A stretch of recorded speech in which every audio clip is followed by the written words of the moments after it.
Prayer का एक स्थान होना चाहिए और ये मोस्ट इंपॉर्टेंट चीज है। डैनियल जो था वो रोज दिन में 3 बार परमेश्वर के सामने जाता था।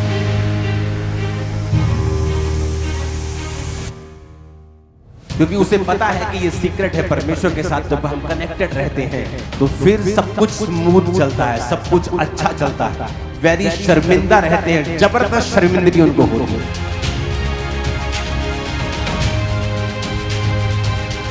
तो प्रेयर इज वेरी इंपॉर्टेंट। भजन संहिता 119 उसकी 49 आयत, उसमें लिखा है, जो वचन तूने अपने दास को दिया है उसे स्मरण कर, क्योंकि तूने मुझे आशा दी है। मेरे दुख में मुझे शांति उसी से हुई है, क्योंकि तेरे वचनों के द्वारा मैंने जीवन पाया। सब कहो आमीन। 67 आयत 67 आयत में लिखा है, उससे पहले कि मैं दुखित हुआ मैं भटकता था, परंतु अब मैं तेरे वचन को मानता हूं। तू भला है, भला करता भी है, मुझे अपनी विधियां सिखा। सब बोलो आमीन। 75 आयत में लिखा है, यहोवा मैं जान गया हूं कि तेरे नियम धर्म में हैं और तूने अपनी सच्चाई के अनुसार मुझे दुख दिया है। 97 आयत में लिखा है, आहा मैं तेरी व्यवस्था से कैसी प्रीति रखता हूं, दिन भर मेरा ध्यान उसी पर लगा रहता है। तू अपनी आज्ञाओं के द्वारा मुझे अपने शत्रुओं से अधिक बुद्धिमान करता है, क्योंकि वो सदा मेरे मन में रहती हैं। मैं अपने शिक्षकों से भी अधिक समझ रखता हूं, क्योंकि मेरा ध्यान तेरी चितौनियों पर लगा रहता है। तो मैंने आपको समझाया था कि परमेश्वर से बात करनी है, कब करनी है? All the time. मैंने 2 घंटे प्रार्थना की, मैं वापस आया, लेकिन इसका मतलब ये नहीं अब मैं परमेश्वर से डिस्कनेक्ट हो गया हूं, अब मैं जो मर्जी करूं, अब मैं अपने दुकान के गल्ले में बैठा हूं, अब मैं चोरी कर रहा हूं, झूठ बोल रहा हूं, इसका मतलब मैं अभी परमेश्वर से कनेक्टेड नहीं हूं। उसने कहा कि मेरा ध्यान, कहता, तेरी चितौनियों पर लगा रहता है।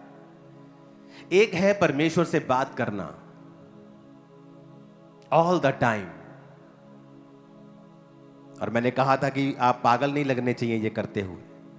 क्या कोई आपसे बात कर रहा है और आप बोलो कि मैं प्रभु से बात कर रहा हूं, ये ऐसा नहीं। ये क्रिश्चियनिटी मेंटली अपसेट लोगों का काम नहीं है।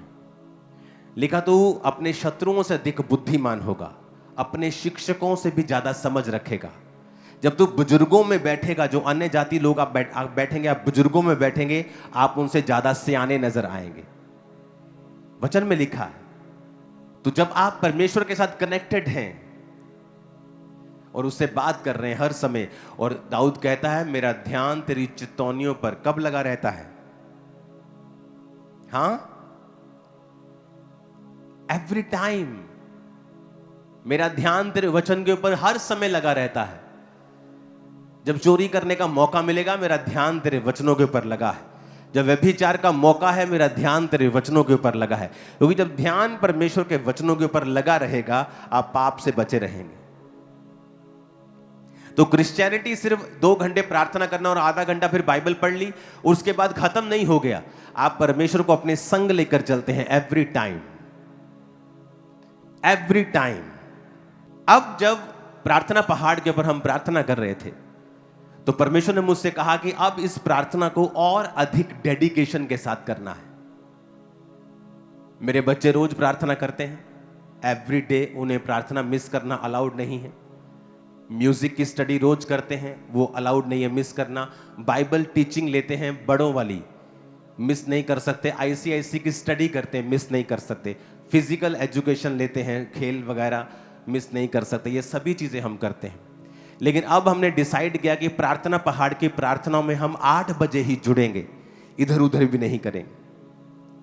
जो मैंने पावर को देखा उस दिन, जो मैंने हीलिंग और डिलीवरेंस को देखा, जो उस दिन मैंने परमेश्वर की ग्रेस को, और शैतान भी अपना काम कर रहा था, लेकिन जो पावर मैंने वहां पे देखी, जो ग्लोरी मैंने वहां पे देखी, आप वहां पे जल्दी आने वाले हो उसको एक्सपीरियंस करने के लिए।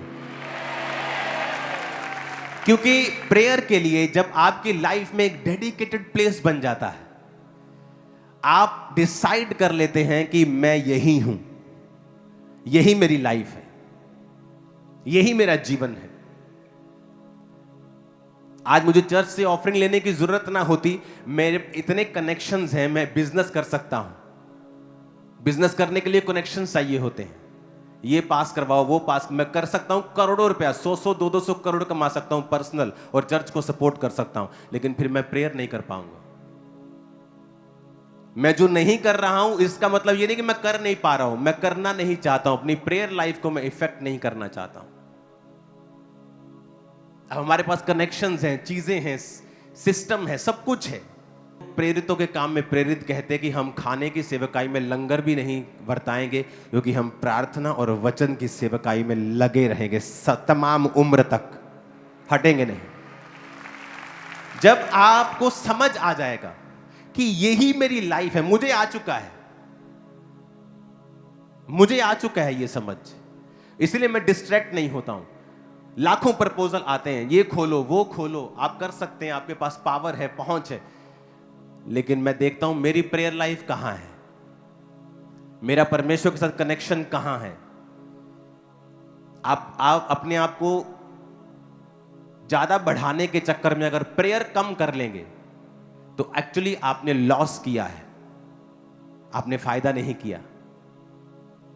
इसीलिए आप लोग ब्लेस हो रहे हैं जब आप बीजों को बोते हैं, क्योंकि आप हेल्प कर रहे हैं चर्च की, कि जो चर्च के लीडर्स हैं वो प्रार्थना और उपवास में लगे रहें और हमें लीड करते रहें, और चर्च की जरूरतें हम अपने पैसों से पूरा करेंगे। इसलिए आपने यहां पर फाइनेंशियल टेस्टिमनीज लोगों की देखी होंगी कि लोग जहां फॉरेन में कर्जे में है, लोग अपने घर ले रहे हैं फॉरेन में, हमारी चर्च के लोग। यहां पर भी प्रेयर का एक स्थान होना चाहिए, और ये मोस्ट इंपॉर्टेंट चीज है। तो हमने फैसला किया कि हम 8 बजे ही आपके साथ जुड़ा करेंगे, चाहे हम कैमरे के सामने आए चाहे ना आए। और परमेश्वर ने कहा इस प्रार्थना पहाड़ के समय को, जो 8 से 9, 9:30 तक होती है, 9:15 तक होती है, 9:20 तक होती है, इसे पवित्र टाइम समझो और इसे अलग कर दो अपनी लाइफ से। खाना बनाना है 8 से पहले या 9:30 के बाद, काम करना है 8 से पहले 9:30 के बाद, फैमिली के साथ बैठना है, कुछ भी करना है 9:30 से बाद, 8 से पहले। एक रूल बना लो कि हम सब फैमिली मेंबर्स, अगर आप मॉर्निंग को उठ के आधा घंटा भी प्रेयर कर लें अपनी पर्सनल, रात को सोते वक्त आधा घंटा भी अगर आप प्रार्थना कर लें, और अगर आपने ये 1.5 घंटा ऐड कर लिया, आपने अपना टाइथ परमेश्वर को दे दिया, आप कभी डाउन नहीं जाओगे। मैं आपको बता देता हूं, पास्टर्स भी संघर्ष करते हैं 2.5 घंटे प्रार्थना करने के लिए।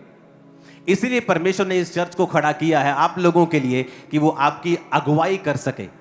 इसलिए आज के बाद अगर आप इस चर्च के मेंबर हैं, आप नॉन मेंबर हैं, आप नहीं जानते हैं चर्च को, अगर आप इस वचन को सुन रहे हैं तो 8 बजे आप हर रोज अपने परिवार समेत आप प्रार्थना के लिए बैठेंगे। इमेजिन करो हम 10 लाख लोग बैठे हैं अपने अपने घरों में, 7-8 लाख मेंबर्स, और 2 लाख 3 लाख 5 लाख ज्यादा ही होंगे, हम 15-20 लाख लोग एक समय पे इकट्ठे हो रहे हैं और प्रेयर्स कर रहे हैं, और सडनली हमारे प्रेयर पॉइंट्स भी सेम हैं, हमारी चीजें भी सेम हैं। इमेजिन करो किस प्रकार का मसा आप और आपके परिवार के ऊपर रहेगा। दानियेल 6 उसकी 10 आयत में लिखा, जब दानियेल को मालूम हुआ कि पत्र पर हस्ताक्षर किया गया है, तब वो अपने घर में गया, जिसकी उपरोठी कोठरी की खिड़कियां यरूशलेम की ओर खुली रहती थी, और अपनी रीति के अनुसार जैसा वो दिन में 3 बार परमेश्वर के सामने घुटने टेककर प्रार्थना करता और धन्यवाद करता था, वैसा ही तब भी करता रहा। उसके विरोधियों ने चुगली खाई कि राजा तू ऐसा कर, 3 दिन तेरे अलावा किसी की प्रार्थना नहीं होनी चाहिए। फूकी चाट दी राजे को, चने के झाड़ पे चढ़ा दिया। राजा ने हाँ कर दी, मुट्ठी की मोहर लगा दी कि जो कोई ये नहीं मानेगा उसे शेरों की मान में फेंका जाएगा। अब दानियेल जो था वो रोज दिन में 3 बार परमेश्वर के सामने जाता था। अब आप इमेजिन करो, ये टफ नहीं है कि आप सुबह उठे हैं और जस्ट आपने आधा घंटा 1 घंटा आपने परमेश्वर को दे दिया। टफ नहीं है, आधा घंटा पौना घंटा तो आप दे सकते हैं, नथिंग। पौना घंटा तो आप रील्स में लगा देते हो सुबह उठ के, किसने क्या किया, किसने कौन सा लाइक मारा है। जस्ट आधा पौना घंटा आप सुबह उठे और आपने फर्स्ट डे की शुरुआत जो है वो परमेश्वर को आपने दी है। Very important. आप जब खाना खाने के लिए बैठे हैं, मेक श्योर उसके बाद आप अपने खाने के ऊपर प्रार्थना करें, क्योंकि आपको नहीं पता कौन सा केमिकल आज आपके खाने में आया है। आप अपने खाने के ऊपर प्रार्थना करते हैं। इस तरह से आपके दिन की शुरुआत होनी चाहिए। इमेजिन करो आपने आधा घंटा प्रार्थना कर ली, पौना घंटा प्रार्थना कर ली, और उसके बाद आप चले गए और आपने रात को 8 बजे आप आए काम पर से और आपने 1.5 घंटा वो प्रार्थना की, आपके 2 घंटे, 2.25 घंटे हो गए। अब रात को अगर सोने वक्त आपने 15-20 मिनट, आधा घंटा भी और लगा लिया, सोते वक्त 11-12 बजे, जैसे 10 बजे या 10:30 बजे आप सोते हैं या 11 बजे आप सोते हैं, आपने जस्ट 20-25 मिनट भी लगा लिए, आप 2.5 घंटे से पार चले जाओगे। इमेजिन करो आप दिन में 3 बार परमेश्वर के सामने चले गए। आप सुबह 8 बजे, रात को सोने वक्त।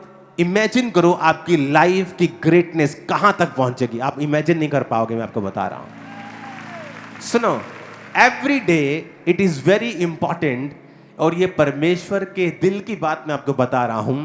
परमेश्वर को खुशी होती है अगर आप रोज उसे सेम टाइम पर मिले, अगर आप रोज उसे सेम समय पे मिले। आप जिससे प्यार करते हैं, आपको, आपके अंदर बेचैनी होती है उसे मिलने की, और जब आप परमेश्वर से प्यार करते हैं, आप टाइम की वेट करते हैं, कब 8 बजे। आप मेरी बात समझ रहे कि नहीं? परमेश्वर प्रसन्न होता है अगर आप रोज उसे सेम समय पर मिलें। डैनियल ग्रेट क्यों था?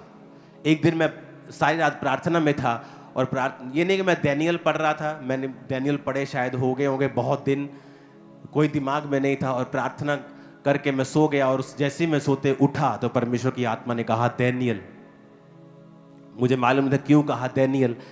जब डैनियल को मैंने पढ़ना शुरू किया तो मुझे मालूम हुआ कि वो दिन में 3 बार परमेश्वर के सामने जाता था, और जब दिन में 3 बार वो जाता था तो कोई राशन लिस्ट लेके नहीं, प्रार्थना करने के लिए और धन्यवाद करने के लिए जाता था।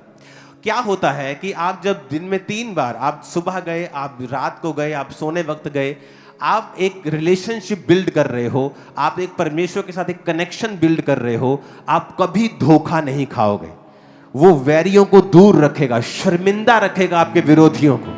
मैं आपको बता रहा हूं, आपको फाइट करने की जरूरत नहीं, आपको देखने की जरूरत नहीं लोग आपके विषय में क्या कहते हैं। वो आपकी लाख बुराइयां करेंगे सारा दिन, लेकिन अंदर से वो आपके जैसा बनना चाहेंगे। हम इसके जैसे क्यों नहीं हैं? क्योंकि सीक्रेट है प्रेयर। आप सेम टाइम रोज अगर परमेश्वर से मिलने जाते हैं, भाई साहब, आप नहीं जानते परमेश्वर क्या करने वाला है। मैं आपको बता रहा हूं, सेम टाइम। अब डैनियल दिन में 3 बार जा रहा है, सुबह जा रहा होगा क्योंकि वो एक एडमिनिस्ट्रेशन काम में था, एक बड़ी पदवी पे था। उसके बाद दोपहर को वो लंच टाइम के लिए जाता होगा, तो तब जाता होगा, और रात को अपना काम, अपना ऑफिशियल काम खत्म करने के बाद फिर वो जाता होगा। तो उसके पास भी वो 3 टाइम थे, क्योंकि वो एक बड़ी राजा की कुर्सी के ऊपर था। राजा ने जो उसको कुर्सी दी थी, कभी वो किसी पद पे था, कभी किसी बड़े पद पे था। तो वो स्ट्रॉन्ग प्रेयर लाइफ के कारण उसको बचाया भी गया, उस पर भेद प्रकट भी किए गए, उसको ऊंचा किया गया, उसके संग रहने वाले साथियों को ऊंचा किया गया, उसको भी बचाया गया, दूसरे पंडितों को भी उसके कारण, अन्य जातियां भी उसके कारण बचाई गई। आप एक स्ट्रॉन्ग प्रिजर्वेटिव बन जाते हैं जब आप प्रार्थना में होते हैं। मेक श्योर कि आप रात जो 8 बजे की प्रार्थना है उसे पवित्र करके उसे साइड पे रख दें। वो टाइम आपकी जिंदगी से निकाल ही दे कि इस टाइम में मुझे करना ही नहीं है कुछ साल में एक आध आपको बहुत जरूरी कोई कहीं आपको जाना पड़ गया, वो बात अलग है, लेकिन वो रोज का समय आप उसे सेपरेट कर दें। परमेश्वर को मालूम होगा कि मेरा बेटा, मेरी बेटी रोज इस समय मुझे मिलने के लिए आएगा। आप सुबह आप उठते हैं, आपको कोई इतनी इमरजेंसी नहीं है, आप सुबह उठते हैं, अगर 7 बजे 8 बजे आधा घंटा पौना घंटा पहले उठें, आप प्रार्थना करें। रात को सोने अगर 10-11 बजे जाते हैं तो 10:30 बजे चले जाएं और अपनी प्रार्थना करें। ये आपको मुश्किल लग सकता है, लेकिन जब आप रोज परमेश्वर से सेम समय पर मिलना शुरू हो जाएंगे, आपकी लाइफ को बदलते देर नहीं लगेगी। कितने मेरी बात को समझ रहे हैं? हालेलुया। क्रिश्चियनिटी अंदर की बात है ये, और बाकी सारा दिन आप अपना ध्यान परमेश्वर की उन चेतावनियों के ऊपर, उन वचनों के ऊपर लगाते हैं, और बाकी दिन आप परमेश्वर से बात करते रहते हैं। आपको ये लग रहा होगा मुश्किल, लेकिन इसकी आदत जब आपको पड़ जाएगी, आप देखेंगे कि जो काम आप कर रहे थे और जो फल आपकी लाइफ में था, आप 100 गुना फलों के साथ उसी काम के द्वारा भर रहे हो। और आपको लगेगा कि ये काम करके ऐसा नहीं कि मैं अपना टाइम वेस्ट कर रहा हूं, इस काम के कारण आप ये देखेंगे कि अब आप जो कर रहे हैं, परमेश्वर ने आपका काम खुद पकड़ लिया है और वो कर रहा है। आप मेरी बात समझ रहे कि नहीं? इफिसियों 3 उसकी 16 आयत में लिखा है कि वह अपनी महिमा के धन के अनुसार तुम्हें यह दान दे कि तुम उसकी आत्मा से अपने भीतरी मनुष्यत्व में सामर्थ्य पाकर बलवंत होते जाओ। इफिसियों 3 उसकी 16 आयत कहता, भीतरी मनुष्यत्व में, अपने पड़ोसी को बोलो, भीतरी मनुष्यत्व में सामर्थ्य पाकर बलवंत होते जाओ। कहता उसकी आत्मा से, किसकी आत्मा से? परमेश्वर की आत्मा से, अपने भीतरी मनुष्यत्व में, इनर मैन में, वही इनर मैन जो हर वक्त परमेश्वर से कनेक्टेड रहता है, जिसको आपने लगाए रखना है कि वो परमेश्वर की चेतावनियों के ऊपर ध्यान लगाया रहे, जिसको आपने लगा के रखना है कि वो प्रार्थना करता रहे, अंदर से परमेश्वर से बात करता रहे। कहता उसकी आत्मा से अपने भीतरी मनुष्यत्व में तुम सामर्थ्य को पाओ। पौलुस भी जब बात करता है तो वो अंदर वाले मनुष्यत्व की बात करता है, इसलिए वो कहता है दाखरस के मतवाले ना बनो, परंतु हर समय भजन और कीर्तन करते रहो, आत्मा से भरपूर होते रहो, मसीह के भय से एक दूसरे के अधीन रहो, परमेश्वर का धन्यवाद करते रहो, अपने आप से बात करते रहो भजन संहिता में से। वो भी यही बात कर रहा है। एक अनॉइंटेड व्यक्ति सेम बात करेगा, क्योंकि उसे पता है कि ये सीक्रेट है परमेश्वर के साथ। जब हम कनेक्टेड रहते हैं, जब हम पावर में रहते हैं उसके साथ, तो फिर सब कुछ स्मूथ चलता है, सब कुछ अच्छा चलता है। वेरी शर्मिंदा रहते हैं, जबरदस्त शर्मिंदगी उनको होती। क्यों? क्योंकि आप जीवित परमेश्वर के साथ जुड़े हुए हैं। हालेलुया। अब हमारे घर में जो भी हो रहा हो, सब स्टाफ को इंस्ट्रक्शंस हैं कि 8 बजे किचन बंद, सब खत्म, 8 बजे प्रेयर माउंटेन प्रेयर स्टार्ट, और आप प्रेयर रूम में बच्चों समेत, वाइफ समेत सब वहां पे प्रार्थना कर रहे होते। और परमेश्वर ने मुझसे कहा, उस अनॉइंटिंग को मैंने वहां पे देखा, उस प्रैक्टिकल को देखा। प्रेयर एक काम है, एक वर्क है। ये एक रिलीजियस एक्टिविटी नहीं है। It's a work more than your business. आपके बिजनेस, आपकी जॉब, आपके वर्कआउट से ज्यादा इंपॉर्टेंट काम है प्रेयर, क्योंकि प्रेयर ही है जो आपके काम को, आपके बिजनेस को, आपके वर्कआउट को, आपके डेली अफेयर्स को वो सीधा रखती है, वो उन्हें मैनेज करके रखती है, वो उन्हें टाइम वेस्ट नहीं करने देती, वो आपके आसपास के गलत लोगों को आपसे दूर रखती है, वो आपके माइंड को कंट्रोल में रखती है, आपके सिस्टम को कंट्रोल में रखती है, आपके इन्वायरमेंट को कंट्रोल में रखती है, आपके आसपास के लोगों के दिमाग को, जिनको आप चेंज नहीं कर सकते अपनी काउंसलिंग से, वो आपकी प्रेयर उनको चेंज करती है। तो प्रेयर इज वेरी इंपॉर्टेंट। परमेश्वर के दास के द्वारा दिए गए जीवित वचनों और गहरे आत्मिक भेदों को जानने के लिए आप हमारे YouTube चैनल को अभी सब्सक्राइब करें और बेल आइकन को दबाना ना भूलें, ताकि हर एक नई अपडेट और अनाउंसमेंट सबसे पहले आप तक पहुंच सके।